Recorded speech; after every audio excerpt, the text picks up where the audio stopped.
Ukraine crisis, column from Russia crosses border. The Ukrainian military says it has clashed with rebel armored vehicles that crossed from Russia and headed to the southeastern port of Mariupol. One commander said rebels might be trying to open up a new southern front. Russia did not comment on the issue.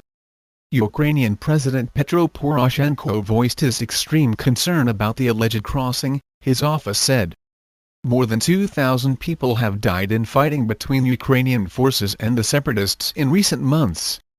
Some 330,000 people have been displaced." Mr. Poroshenko made the comments during a telephone conversation with EU Council President Herman Van Rompuy, his office said. He was reacting to Russian Foreign Minister Sergei Lavrov, who said the Kremlin planned to send a second humanitarian convoy in the next few days, as the situation there was deteriorating.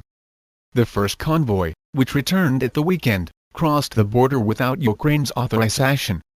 Ukraine feared it was carrying military equipment to pro-Russian separatists, and denounced it as an invasion.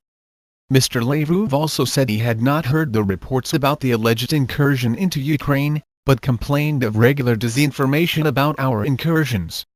The Russian and Ukrainian presidents are scheduled to meet in Minsk, Belarus, on Tuesday for talks on the crisis.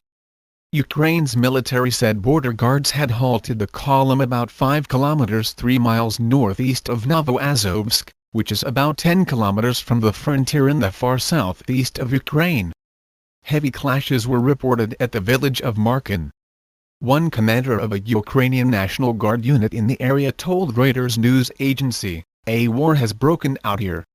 Ukraine's National Security and Defense Council later said in a statement that 2 tanks were destroyed and several members of a sabotage and reconnaissance group were seized.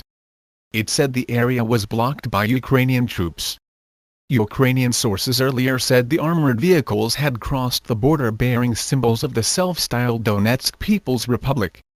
Officials said 10 tanks and 2 armored personnel carriers were in the column, although other reports said the number of vehicles was as high as 50.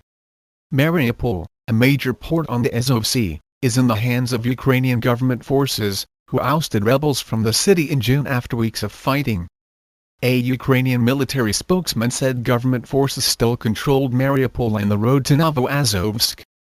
Spokesman Andriy Lysenko said it was an attempt by the Russian military in the guise of Donbas fighters rebels to open a new area of military confrontation. The scene of most of the fighting has been much further north. Mr. Lysenko said there were enough resources to repel any attack.